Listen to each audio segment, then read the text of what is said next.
Ladies and gentlemen, it is my pleasure to welcome you back to Midnight Mumbles. So sit back, relax, and enjoy the tale. But before that, please consider giving us a like and subscribing to our channel. Do you know what a little America is? Kyle uttered the first words either of us had spoken since we had left San Francisco 5 hours ago. What? I asked back in a tone that even I would have to admit was pretty bitchy. A little America. Have you ever heard that term? He asked again. I was the kind of tired that even moving my lips felt like a chore. It wasn't just that I was pissed off at Kyle. I simply wanted to go to sleep and wasn't interested in hearing one of his history lessons or informative tidbits that he frequently liked to share as if he was providing the footnotes of my life. No. A little America is a truck stop along lightly populated freeways that has everything that a trucker might need. Restaurant, hotel, bar, store, bathrooms, even like little porno shops. They are like little slices of America out in the middle of nowhere. Hence, the name, Little America. Kyle said this with his eyes still glued to the desolate road in front of us that we were traversing at around 85 miles per hour. Cool. I could not have sounded any less enthused. I could hear Kyle grinding his teeth from behind the wheel when we journeyed back into the cone of silence. You're pissed off at me. Kyle unclamped his teeth and spoke at me out of the side of his mouth. I'm not. It's fine. I'm just tired and hungry. It's true. I was extremely tired. It was nearly 2 a.m. and I had been up since 6 in the morning when I got up to get ready for work. However, I was mostly pissed because of a common Kyle behavior that he was exhibiting that I internally referred to as the Kyle trap. In this trap, he would do something that would assuredly and justifiably get under my skin and then act as if he was completely mystified as to why I was upset, so it would seem like I was being the irrational bad guy. This time, Kyle made us stay in town to watch the Giants World Series game at his favorite bar, even though he knew that we had to make it to New York by Monday morning, and that waiting till the end of the game would make it so we could barely stop along the way to even take a piss if we had to. He didn't care. It wasn't him that had to be at his first day of a new job in Manhattan bright and early Monday morning. Well, the good news is that I know there is one of those little Americas coming up here in just a few miles. Kyle interrupted my self-loathing. We can stop there and get some food and some sleep. That sounds good. I made sure to perk my voice up an octave or two. Fuck. I could just not stay mad at him. After a few more minutes of silence, we were pulling into a parking lot that was the size of a football field, bathed in towering streetlights that reminded me of the palm trees that we were leaving behind in California. Stepping out into the frigid winds of the meadow of dark paved asphalt also served a bitter reminder that we were leaving the comfort of reasonably warm October nights behind. A chilling gust swept in and seemed to go right up my shirt like an overzealous high school boy after just a few moments of making out. I brushed off Kyle, not giving a reason for why he parked 30 yards away from the hub of the truck stop, and silently followed him up to the thing that looked like a suburban shopping mall that had been stranded in the middle of rocky desert and surrounded by semi-trucks. The soundtrack of the truck's mechanical hum filled the air like crickets on a summer night. I could feel the hot lights of the trucks upon us as we shuffled through the parking lot, and couldn't help but feel like a wildebeest in some nature documentary, clopping up to a watering hole with the eyes of hungry lions lingering off in the distance. A quick scan of the entire property confirmed what Kyle had said about the Little America.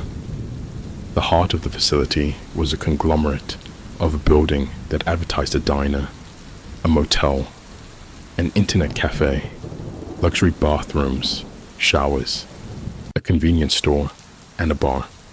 Serving as the cherry on top were the buzzing yellow lights of an adult bookstore with a front entrance that was clouded in the cigarette smoke of a few patrons who appeared to be shooting the shit out front. I quickly began to wonder if I would be the only woman in this entire place, and if I should ask Kyle if we should just keep going, but stop myself. I followed Kyle into the truck stop diner that someone had made the horrible decision to decide to primarily decorate with sea green plastic and the stinging, sweaty smell a guy gives off when he is really hungover. I also expected some beaten down old single mom to greet us and take us over to one of the tables that appeared to be coated with leftover syrup. But the only thing that greeted us was a sickening fart that erupted from the table closest to us. "Oh fuck," Kyle shot out the words before pulling the collar of his shirt up over the lower half of his face. "That's bad." I fired a look over in the direction of the flatulence and saw a well-greased old prospector in a straw cowboy hat that was literally falling apart on his bald head. He slunk back into his chair with a slight grin and started forking at some wet pancakes. "Just have a seat. Char's gone," a friendly voice called out from the middle of the dining area, where a guy with a snow-white push-broom mustache, wearing a Canadian tuxedo coated with dust, was nursing a cup of coffee. "Thanks," I said in the most non-bitchy tone that I could summon at the moment, and then immediately whispered at Kyle, "Should we just go?" "Are you kidding me? This is great." I knew Kyle was going to say that. He had that obnoxious hipster crumbling Americana fetish thing where he relished bars full of borderline homeless people, thrift shop t-shirts, and the fact that he could pack all of his possessions into his 1994 REV4, even at the age of 31. But seriously, there is probably going to be like babies in the food, and they don't even have a waitress. Right on cue, the odor of musty smokes replaced the lingering stench of hot fart and a nearly elderly woman with a bun of salty black hair, who sounded and looked like she had been smoking a pack a day since she was 12, walked past us with an announcement. "Sit anywhere you like. Menus are on the table." Kyle led me through the graveyard of vacant tables until he settled on a little two-seater near where the old man with the mustache who had first spoken to us had been before he had vanished like some kind of truck stop ghost in an old CB radio song from the 70s. We took seats across from each other, and the immediate presence of Kyle's smile actually put my at ease in a place that seemingly should have never elicited looks of joy from someone with more than 3 years left on their lifespan. "I gotta take a piss," Kyle announced, and took off towards the entrance.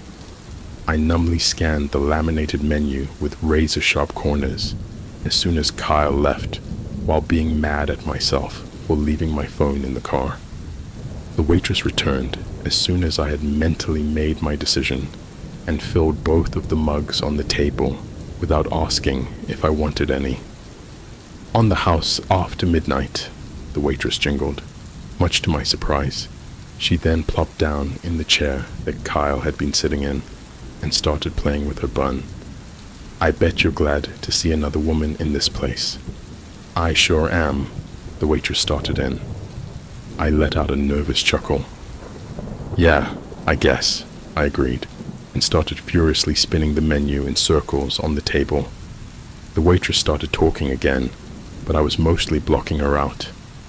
I was more concerned with why Kyle was taking so long to come back from the bathroom. The fact that he never washed his hands and had a deep fear of shitting in public restrooms usually kept his bathroom breaks as fast as a NASCAR pit stop. My eyes drifted over to the men's room door that he had disappeared into. No signs of life. What is bringing you through this way? I jumped when I turned to see the waitress staring right at me with eyes that were the same color as the table. Oh, I got a job in New York. We are moving there this weekend from San Francisco, I said, a little flush in the face from the embarrassment of being startled. Ooh la la, what are you doing in New York? I work for a public relations agency. They transferred me to the main office there. The waitress clucked her tongue. I don't know. So expensive there. A one-room apartment probably costs as much as a mansion here. Yeah, but San Francisco's not any better. I spoke the words while thinking, where the fuck is Kyle? What does your boyfriend do there? The waitress asked, after staring at my barren left ring finger. I took a deep breath, assuming it was nearly impossible to not see that I was annoyed about the whole situation at this point. He is a wedding photographer. Oh, the waitress gave a quick laugh before going on. Is that a real job? I couldn't help but laugh. I know what you mean. I always wanted to go to New York or San Francisco, the waitress said and kicked back into her chair in a whimsical manner. But things didn't really work out for me. I could tell that the waitress was waiting for me to say something like, what happened? But I didn't care. I was pretty much only concerned with the men's room door that remained closed. I was living around here when I was 15 and started working at a diner in town. The owner seemed like a real nice old man. He hired me, even though I was young, and it was my first job. So when he asked me to come out to his place by the lake one weekend, I did it. Caught the bus all the way over to Tahoe and went to his house. My parents were fine with it. Maybe they just didn't care, but I went out there. I shot a look to the men's room again. Nothing, and he was nice. For a while. Then it started to get near dark, and I started to wonder what we were going to do. He had told me that he was going to drive me back home before dinner because he needed to stop by the diner anyways, but he told me that his plans had changed and we were going to have dinner there instead, and he poured some wine. I felt so sophisticated. People don't remember in the 60s. People didn't really drink wine. I had never even seen it in person, and I just went with it. I drank a couple of glasses, and the next thing you know, I felt the owner's hand on my leg. Hey!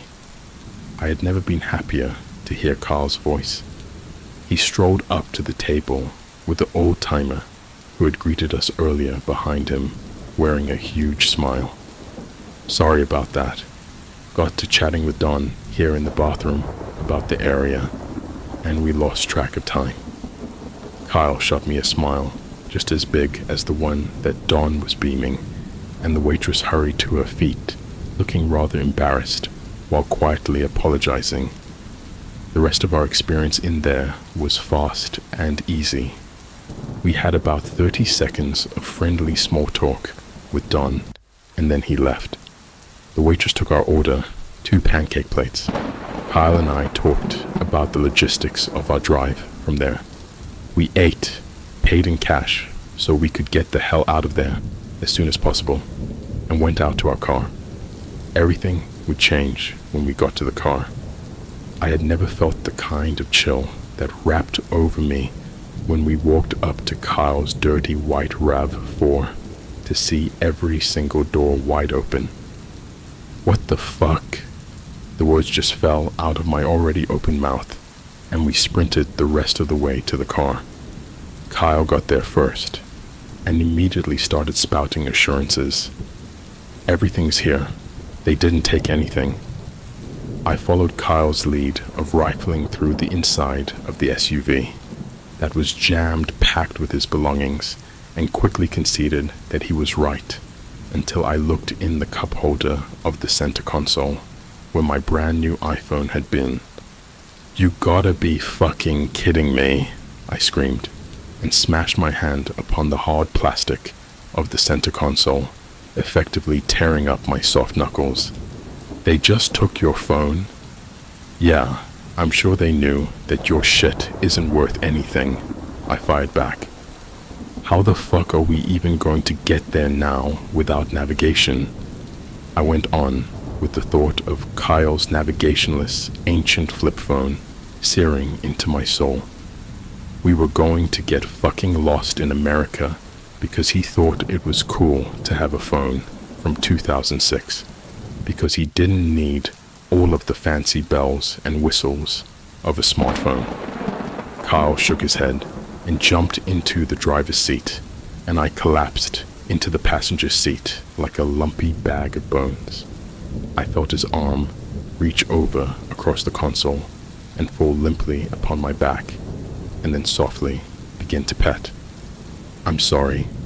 Kyle's voice lifted over the sound of the roaring semi-engines that provided the score of the night, and my spirit came up off the canvas. "It's okay," I replied, effectively fighting off tears. "Let's just get the fuck out of this place." "Sorry we stopped here," Kyle said, and then put the car in gear and headed to the exit. I hated how dark the roads were around here. It reminded me of driving around where my grandparents lived in Montana. Everything was black. We had barely left San Francisco, but I already missed the pale glow of the streetlights. I would get my light though. We had followed the signs that directed us back to I-80 East from the truck stop, and they had led us to a dark intersection and a freeway entrance that was quarantined off with road flares, cones, and Marlboro men clad in reflective orange, working in the night. Kyle rolled down the window, and one of the workers strolled over after spewing out a thick jag of chewing tobacco. The worker gave out a verbal greeting that sounded like a mix of the clearing of a throat and someone saying the phrase, "hee-haw." "What's going on?" Kyle asked. The worker leaned against the open driver's side window, close enough to where I could see the little bits of cement stuck in his short, red beard. "Roads closed. Construction," the worker spat out, almost before Kyle could even finish his question. "Is there another way we can take? We don't know our way around here," Kyle followed up. The worker just walked away without another word and scratched his ass. "Fuckers," Kyle muttered underneath his breath. "What do we do?" I asked. "There's gotta be some kind of..." Kyle got cut off by the trumpeting roar of a horn from just behind us. I jumped out of my seat and looked in the rear-view mirror to see the towering headlights of a big rig bearing down on us. "Of fucking course someone is behind us right now in the middle of nowhere," Kyle screamed, as angry as I had ever heard him. Kyle started to back the car up, but stopped when the big rig pulled around us to the left and quickly stopped once it came abreast. "Sorry about that," a vaguely familiar voice called down from the open passenger side window of the Robin's Egg blue big rig. "These guys will close this thing down all the time without even telling anybody." I peered up at the open window of the big rig to see the grizzled face of Don, whom we had just met at the truck stop. He went on with a big smile upon his face. "Follow me. I know my way around this mess." A cracking noise sounded out from Don's truck, and he pulled out in front of us. Kyle put the car in gear and trailed him. You really think we should follow him? I asked. I don't think we really have any other choice. I'm sure there are signs. Kyle just shook his head and followed Don's truck onto a darkened side road that looked to run perpendicular to the freeway. We could go back to the truck stop and ask someone, I suggested. Kyle just shook his head. Our headlights illuminated the back of Don's truck as our mini convoy picked up speed, and that horrible feeling in the pit of my stomach from the parking lot returned. We had been following Don's big rig for miles now, and the road had long ago winded away from the freeway, but Kyle didn't seem the least bit concerned. We could now see nothing but endless road, endless night, and the air inside our vehicle was filled with endless silence that I finally had to break. Are you really sure we should keep following him? Yeah, Kyle replied quietly, and I turned my attention back to the world of darkness. Everything was as it had boringly been before my question, except for a small change in the rear-view mirror. Two round beams of light approaching us swiftly from behind. Kyle, the headlights behind us were getting closer and closer, now just about 20 yards behind us. I know, I was about to speak up some more, but my thoughts were dashed by the sounds of squealing brakes that cut through the air and a helpless skidding feeling. I screamed as the back of Don's semi rushed towards the windshield and closed my eyes with my arms stretched out helplessly in front of me. We were stopped when I opened my eyes again. The back of Don's semi must have been millimeters from the front of our car. What was now revealed to be another semi was behind us, but it was now twisted a bit to the left of us in the other lane of the road. The second semi's positions essentially blocked our car from moving anywhere else on the road. The only direction out was towards the endless black that was to my right. I checked to see that my door was locked before turning to my left and screaming. Kyle was looking over at me, his face obscured behind a sheet of hot red blood that coated his face and spurted out from a fresh wound that gaped upon his forehead. Oh my God, Kyle. It's okay. I just hit my head on the steering wheel. My gaze moved from Kyle to the outside world for a moment when a bright figure entered my vision outside of the driver's side window. The figure was an old woman, one that could have been anyone's grandma packaged in white shorts, a green blouse, and a white visor, looking like she belonged on a golf course in Scottsdale as opposed to a desolate desert road somewhere in Nevada. She walked up to the window and knocked upon the thick glass. You must be Kyle and Melissa, the grandma said with kind eyes behind glasses, seemingly unaffected by the fact that Kyle looked like Carrie after they dumped the blood on her at prom. How do you know our names? I shot back, and her face scrunched up. Oh, Dawn told me, the grandma said, then cringed at Kyle. Ooh, that looks bad. We are gonna have to take you to the emergency room. Why did he stop so suddenly? I pleaded at the grandma. Where are you leading us? The grandma ignored me and kept looking Kyle up and down. Son, we're gonna have to get you to the hospital, or you could be in some serious trouble. I'll radio Don, and he will lead the way. Come on now, the grandma said, and walked back over to the long hauler that I couldn't believe she commanded. Fighting off my simmering rage, I grabbed one of the numerous dirty shirts that were strewn about the back seat and wrapped it around Kyle's head, right over the gash that was still milking out hot blood. I don't think we should follow them. We should just find the hospital ourselves. Call 411 or something on your phone, I said. I didn't notice that Kyle was already looking at his phone. No service. Fuck, call 911.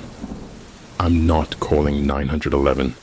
Jesus Christ, we're not going to get killed by some grandma.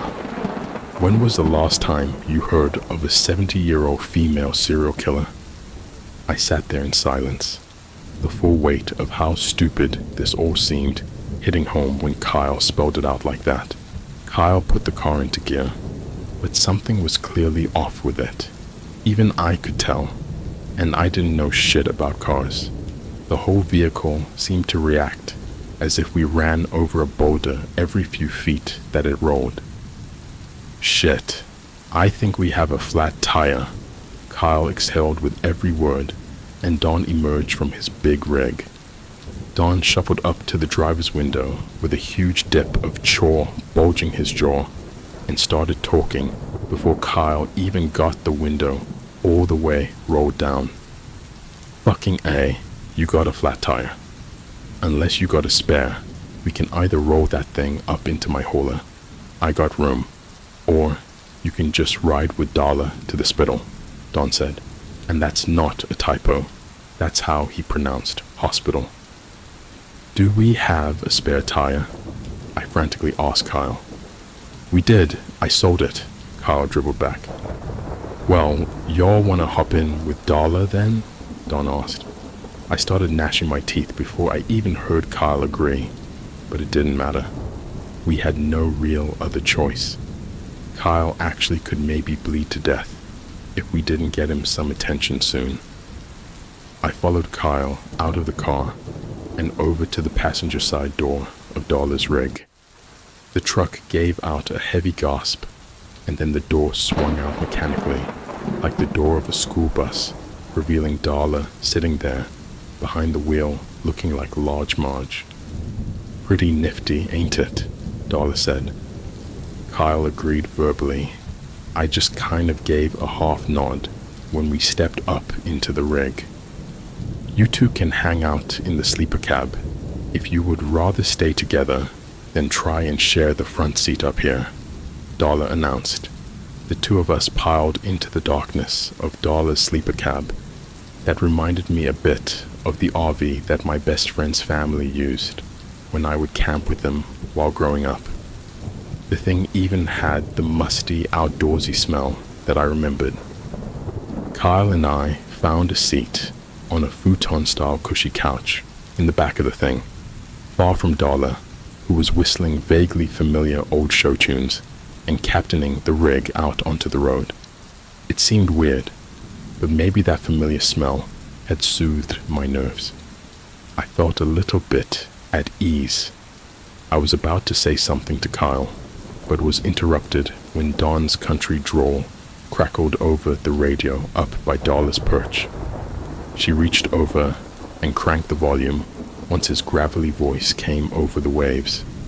You kids are cute, sitting back there all cuddled up, young and in love, going from big city to big city.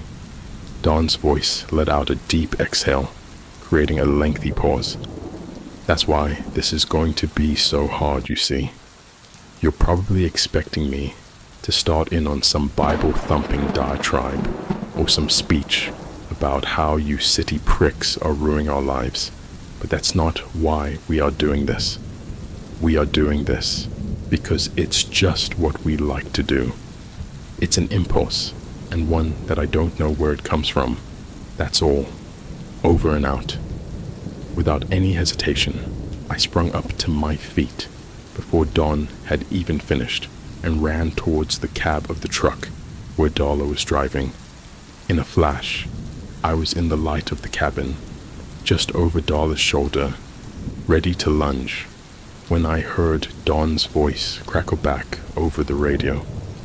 I know right now you are probably thinking about, or already trying to scramble your way out of the rig, but the bad news is that it is already too late.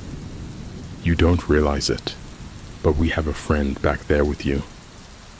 I heard the worst sound I had ever heard in my life burst out from behind me. It was like the sound of a horrifying scream, interrupted by the sound of air being let out of a car tire.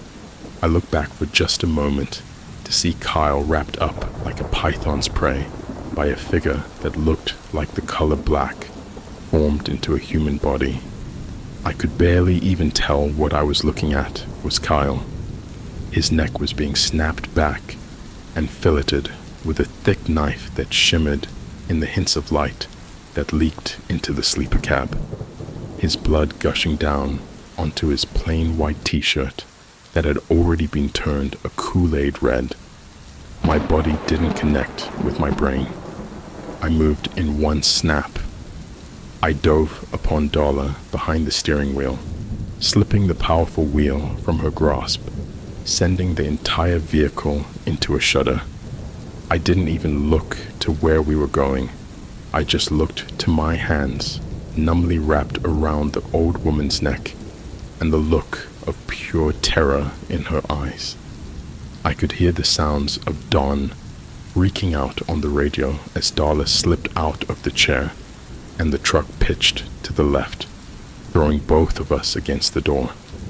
I grabbed hold of the cold metal of the door's handle on my way into the thing and pulled the little lever towards me as hard as I could, flinging the door out into the cold open of the night. Without even looking what I had opened myself up to, I leapt, instinctually covered my head, and felt my body fly upon the air of the night for seconds that felt like hours. I wasn't sure if the world had been completely dark for minutes, seconds, or hours when I opened my eyes to see a cloud of smoke billowing up against the backdrop of the rising sun that was cresting the desert horizon. My eyes followed the trail of smoke down to the twisted carnage of a burning heap of metal that was broadcasting waves of heat and a sickening, acrid smell out into the fresh morning air. It was hard to make out with how horribly burnt the wreckage was, but it appeared that the two robin's egg blue semis that belonged to Dawn and Darla were the twisted metal campfires that were making the world smell what I imagined meth smelled like and casting a shadow of black smoke upon the lonely desert. My initial instinct was to take off in any direction away from the wreckage, but the extent of the carnage made me pretty sure that our assailants were helpless and or gone. But just to be safe, I extended up onto my feet, ready for action, and felt a rash of crippling pain wash over my body. I fell right back to a crumpled heap, looking like a human version of the burning semi-trucks, battered, bloodied, broken, and road-rashed all over my entire body. I laid there sobbing, not caring if the charred ghost of Dawn or Darla crawled over and snuffed me out. The last thing I could remember truly seeing was Kyle's neck bone being hacked into while drowning in the darkest blood that I had ever seen. I didn't give a fuck anymore. I just laid there on the yellow median of the road as the sun started to shine on me and break the cold of the morning air. The sound of boots on the ground rustled me from my near slumber. I opened my eyes to see scuffed black work boots staring at me as they rested upon the asphalt. "Oh my God," a friendly male voice radiated from above me. I scratched at my ears and ripped away the clumps of dried blood, and the music of the world trickled into my ears with much more clarity. "Let's get you out of here," the male voice went on. I looked up to see a non-threatening looking middle-aged man towering over me, looking at me through thick glasses. Pale, balding, pot-bellied, short, wearing a collared shirt and glasses, he looked like a cubicle jockey lost in the desert. "Come on," he said, and then lifted me to his feet. We walked together in a scene that looked like when a trainer helps an injured football player off of the field as we stumbled over to his older sedan.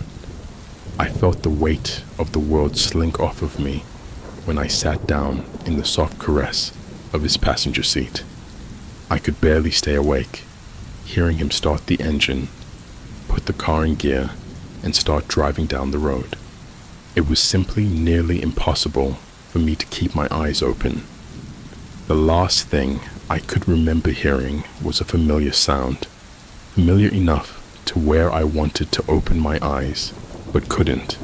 It took me a minute to put my finger upon what exactly the sound was and why it was familiar, but I eventually did, and I immediately knew that it was all over for me. It was the sound of my cell phone ringing.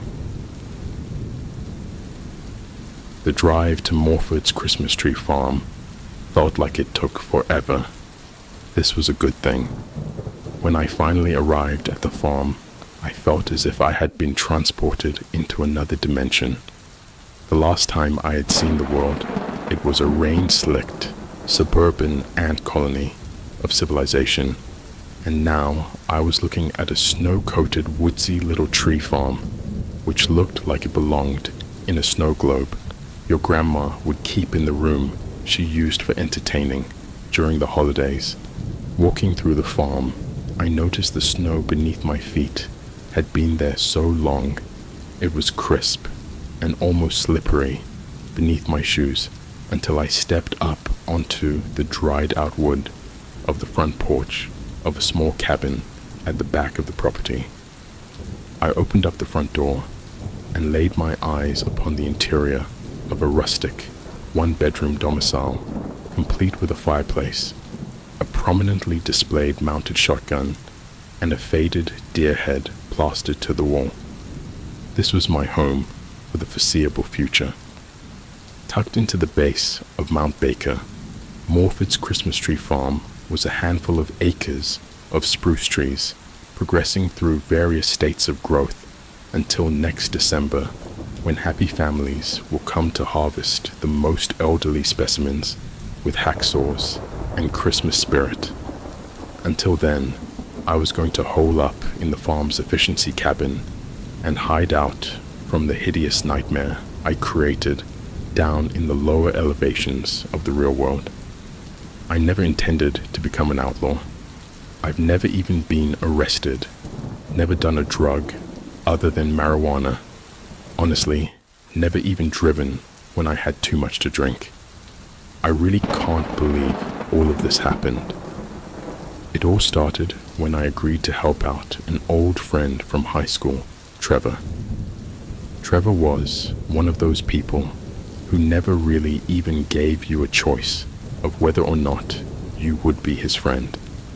He was the kind of person who always called you just to talk, greeted you with a hug, remembered the little things about you everyone else always forgot, and who never had a single bad thing to say about anyone. He was also my only guy friend who truly never made a pass at me. But he had a dark side. Trevor was an addict, and what exactly he was addicted to seemed to change every few years. The past few years, it had been heroin. Things had gotten so bad, I was one of his few friends who hadn't completely given up on him. The main part of me not giving up on Trevor was allowing him to crash on my couch for a few days once in a while. It never seemed to be a problem until one night. I woke in the middle of the night to the sounds of blaring 80s speed metal and intoxicated arguing. I came out to my living room to find Trevor and a tattooed face guy I had never seen before, arguing in front of a zonked out junkie who could barely keep his eyes open as he sat on my couch.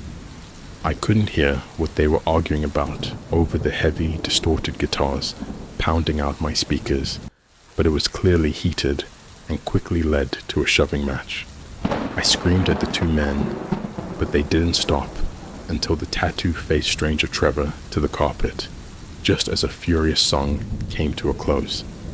In the pause between songs, I heard the guy scream in Trevor's face, "I'm fucking doing it!"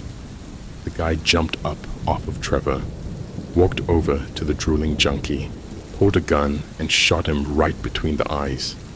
The fallout started immediately.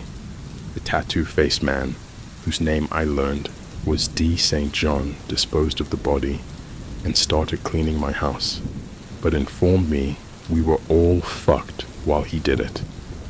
The man he executed in a passionate fit of rage was the biggest heroin dealer in the state of Washington, and it wouldn't be long before his people were all over the three of us. Trevor explained to me the other reason I was fucked. D. St. James was a neo-Nazi, part-time contract killer who would quickly realize his only real shot at getting away with what he did probably included silencing the only two people who witnessed it.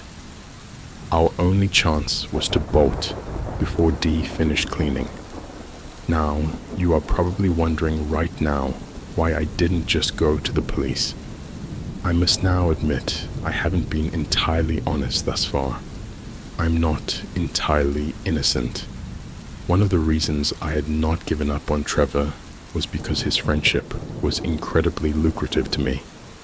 I allowed him to store copious amounts of heroin in various hiding spots all around my house in exchange for a healthy cut of what he made dealing in our area. It was enough for me to nearly pay off my house in just a couple of years, but it now meant I was going to prison for countless years if the cops came and searched the house, if I ratted on D, and we didn't have time to clear the house out with D there. We slipped out through the backyard and had Trevor's friend pick us up when D ran out to his car to grab cleaning supplies. Trevor outlined the Christmas Tree Farm hideout plan as his friend Bull drove us up into the mountains in the middle of the night as we hid under a blanket in the bed of Bull's truck. The plan: I would stay at a cabin on his friend's Christmas tree farm, and he would stay in Bull's camper trailer even higher up the mountain from the farm until he could formulate a better plan. He would then come down and get me. So I settled into the cozy cabin just a few days past New Year's Day in the crushing heart of winter. It wasn't all so bad.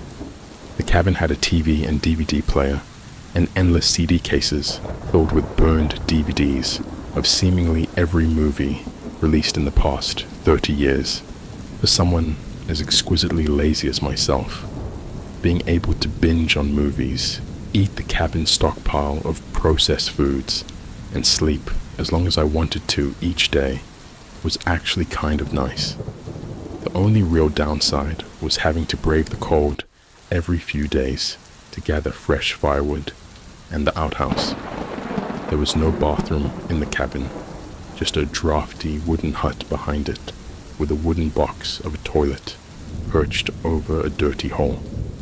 I would hold out as long as I could and hold it, but I would eventually have to trudge out to the outhouse and sit at least a few times a day. About a week into my stay, the outhouse provided me with my first scare. I was almost finished when I heard footsteps outside the outhouse door. I froze up and stared at the unlocked wooden door in front of me until it started shaking. Whoever was out there was trying to get in. I searched for something to defend myself with, but found nothing. The door started to open from the other side. I winced until I heard whimpering and opened my eyes wide. Standing in the door was a brown, bristly-furred mutt of a dog, looking at me with a head cocked to the side in confusion. I let out the deepest of breaths. The dog strode up to me, tensed with caution. I reached out my hand, and the dog gave it a friendly lick.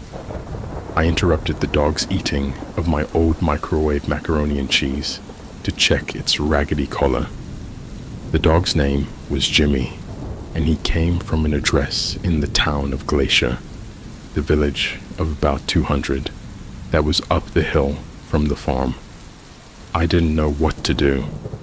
The dog was a sweet, sweet creature that kept licking my elbow, who looked exactly like my childhood dog, Buster. I wanted to help him, But I also knew I was only supposed to go down into town if I was starving to death, and I had food left for at least a few more weeks. No one was supposed to know I was living in the cabin, and my face could be in the news involved in the killing of the man in my house. I had shorn my hair down into a close crop to try and make myself look different, and taken out my nose and eyebrow studs, but it probably wasn't enough. The only thing I could think of to try and help the dog was to try and direct it back to where it came from. I led Jimmy out of the cabin after he finished eating in hopes he would take off in some direction, but he didn't. He just peed on the side of the cabin and looked at me with hunger in his eyes. I combed the woods behind the cabin until I saw what looked like a little carved out trail with fresh paw marks punched into the crunched snow.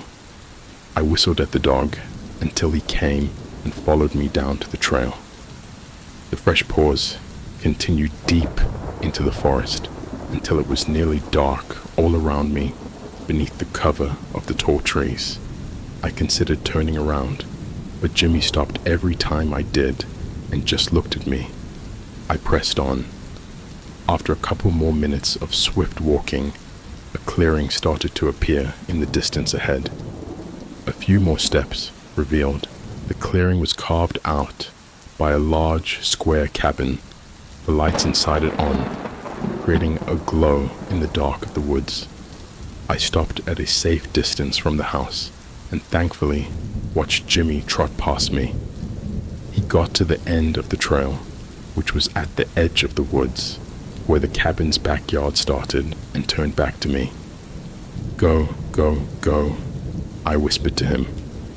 Jimmy's sweet eyes lingered on me for a little bit longer before he turned around and headed toward the house. The sweet relief that washed over me when he scampered away disappeared when I turned, looked up, and saw the red light of a security camera towering above me. The sight of the video camera rattled me for days. I was no longer comfortable in the cabin. Every step I took felt watched. I didn't even want to go out to go to the bathroom anymore. I was now going in bowls and tossing the waste out the window. I woke up in the middle of the night a few times, thinking I heard the sounds of a dog rustling outside the cabin, but was too frozen in fear to get out of my bed and look. Just waited for the sounds to go away. After a few nights of the sounds visiting in the dark, I eventually had to get up and face the noise when I heard a soft knocking upon the door. Quick, almost delicate, the knocking could not have been something produced by a dog.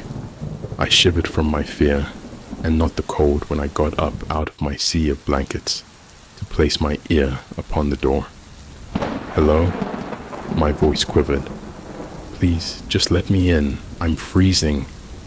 A woman's voice answered on the other side of the door. I was relieved to hear a woman's voice, but still wasn't convinced of my safety.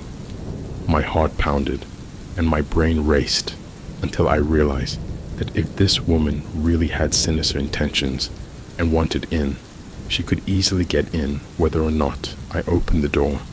It wasn't that hard. I slid over the lock and slowly opened the door to reveal a skinny woman, poorly dressed for the harsh weather, with a powder blue kimono barely hanging onto her bony body. She peered at me through small eyes and a face cinched back by a tight bun of dark brown hair at the back of her skull. "I can help you," she said before stepping into the warmth of my cabin. The woman quickly introduced herself as Joe and took a seat on my bed without asking. She then proceeded to make small talk as she started digging through her bright pink purse, all of which I will skip over until she got to the point. "I know who you are." Her statement sent shivers down my spine. "I've seen you on the news." I stood in front of her, wobbling on the balls of my feet and chewing on my lip. "Okay," I finally forced out a response. "And what?" "I saw you on the news. That guy got shot at your house, and now they are looking for you, but can't find you. A lot of people think you are dead, but then I was looking at our security camera from a few days ago, and I saw you.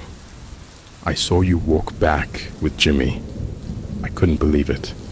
Thought my fucked up brain was playing tricks on me, but it's definitely you." "Shit," I muttered to myself. "It's okay. No one else at my place knows you are here." Jo went on until she apparently found what she needed in her purse: a small syringe, a lighter, and a spoon. "Do you mind?" I did, but just nodded so I could keep getting more information out of her. "Who do you live with?" "We have a grow up through the woods. Some more guys you probably don't want to cross paths with. But don't worry. They don't watch the news or anything, and they don't check those cameras. Just me." I watched her heat up the heroin, collected with the syringe, and then turned away when she stuck the needle to her ashy vein. "I want to help you though," she went on. "Maybe get you out of here. Somewhere far. You can't stay here forever." She started to trail off towards the end of her last sentence. The eyes rolled into the back of her head, and she slouched back on my bed until she was lying on her back. "No, no, no," I pleaded, but no luck. Jo was out cold on my bed, and out of the little window behind her, I could see the sun was beginning to rise. It had been at least a few hours. The sun had risen in the eastern horizon and had begun to start thawing the snow that covered the ground, and Jo had not woken up. I had checked her pulse the best I knew how, and it seemed like she was alive, but I didn't know much about that kind of stuff.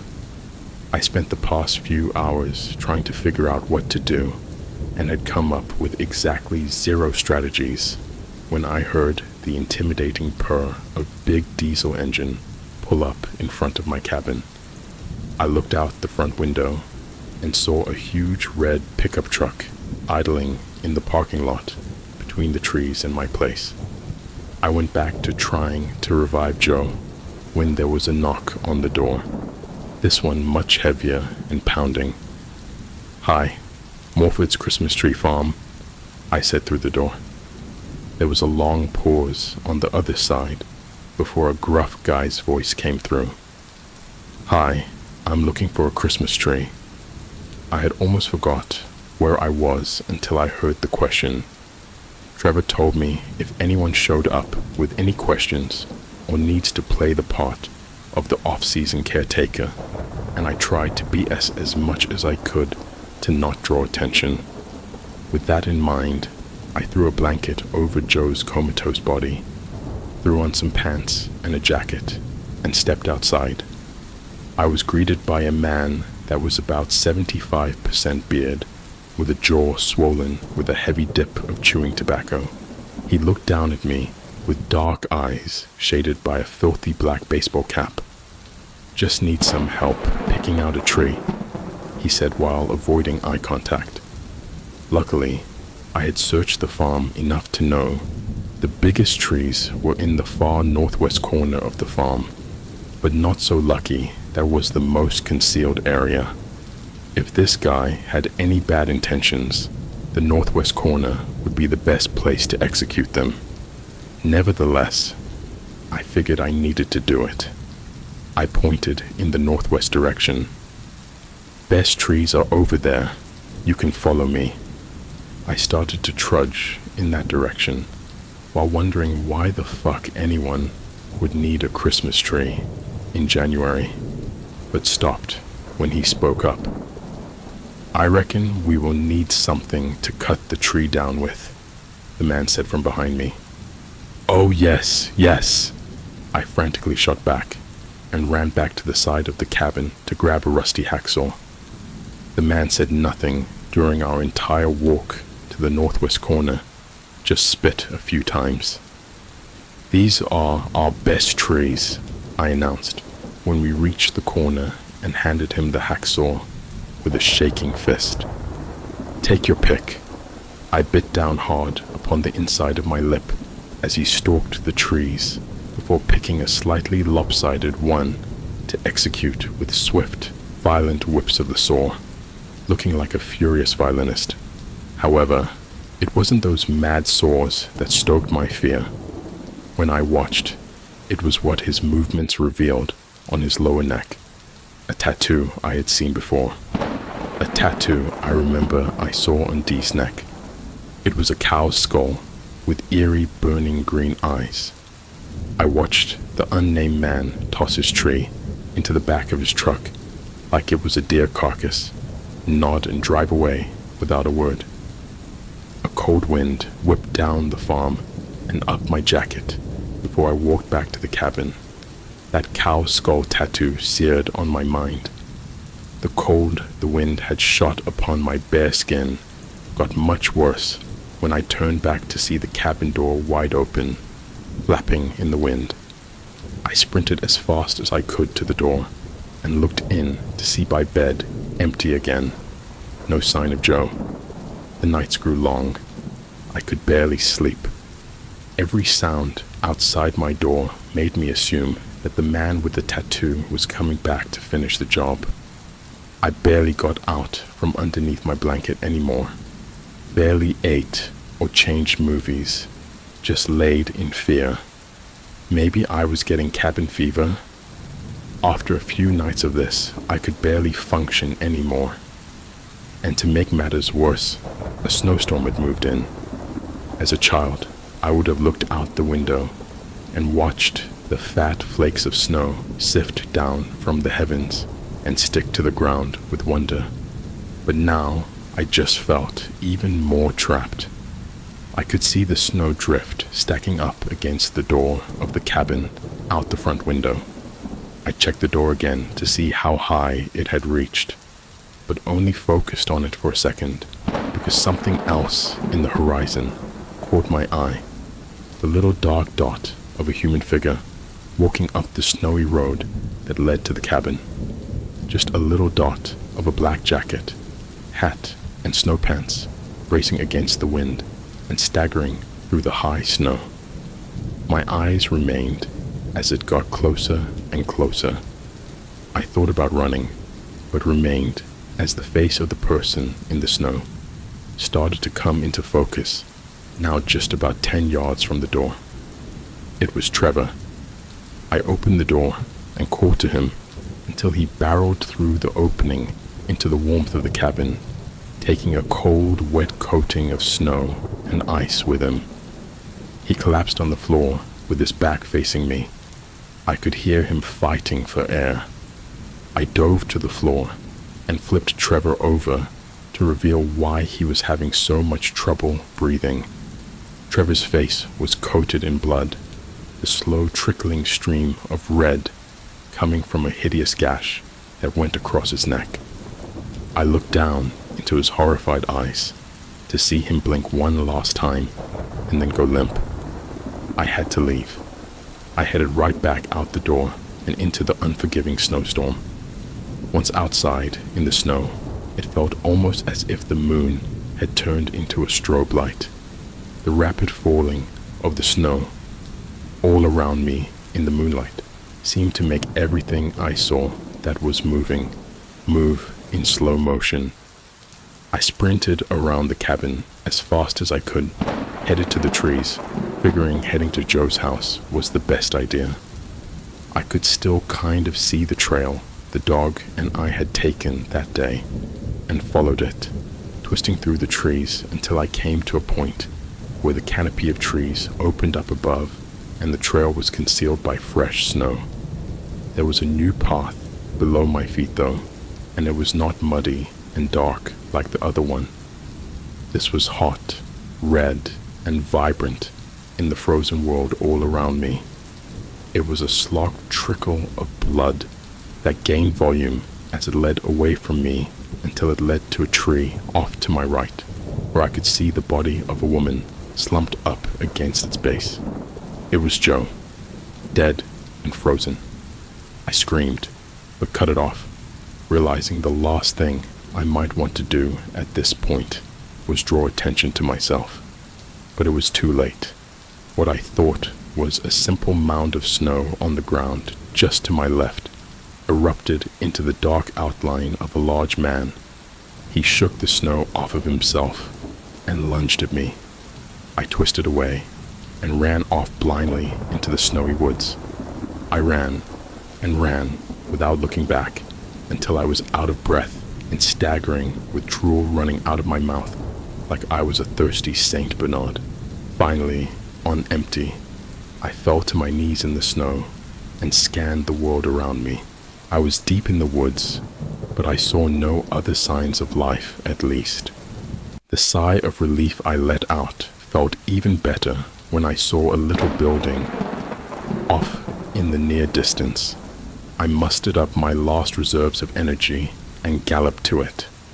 A closer look revealed the building to be a garage of sorts, housing snowmobiles. I hadn't driven one of the things since I was a kid, but saw the thing as my only potential ticket to continuing my life, especially since I could see keys dangling in one of them. I hopped on, fired the engine, and took off into the snowy world. It wasn't hard to figure out where to drive. I just avoided the trees the best as I could in the direction from where I had come. I flew through the woods with the morning sun just starting to rise above, trickling through the cracks of the leaves and branches and illuminating the snowy ground. I was moving fast, didn't know where I was going, but felt like I was at least getting away from where I came. Despite the freezing cold my body felt, I had started to feel rays of hope in my life for the first time in weeks. I didn't care if I went to prison for 20 years. I was going straight to the police when I reached civilization, turning myself in and telling the truth. Those warm and fuzzy feeling disappeared when I saw the man in the dark clothes who had chased me away from the farm run into my field of vision and head straight for me. The only thing I could do was jerk the steering in the other direction, down a steep slope that increased my already blazing speed tenfold. I had avoided my assailant, but I had a new, much more dangerous adversary rushing at me so fast there was nothing I could do. A cliff. I quickly found myself high in the air, floating above the snowmobile in a frozen world of white ice and snow, until I felt myself hit the ground. The last thing I remember seeing before I blacked out was a pair of boots strapped upon skis race by my eyes. I will now let you know I am writing this from a hospital bed in some little ass town I have never even heard of. All I know, if I broke just about every damn bone in my body and was really lucky that I actually ended up crashing into the Mount Baker ski area where skiers went right by me, or I probably would have died. I don't know if using the word lucky is really fair though, because I spend my days in nights tended to by nurses who seem to treat me as if I am some kind of a hideous python at a zoo they have to feed and bathe occasionally that repulses them. The police haven't asked me very many specifics, but I can tell my future isn't very bright once my bones heal. I had a much bigger fear than law enforcement arise last night. I noticed a tattoo on the neck of the nurse who changed out my IV bag. A cow skull with glowing green eyes.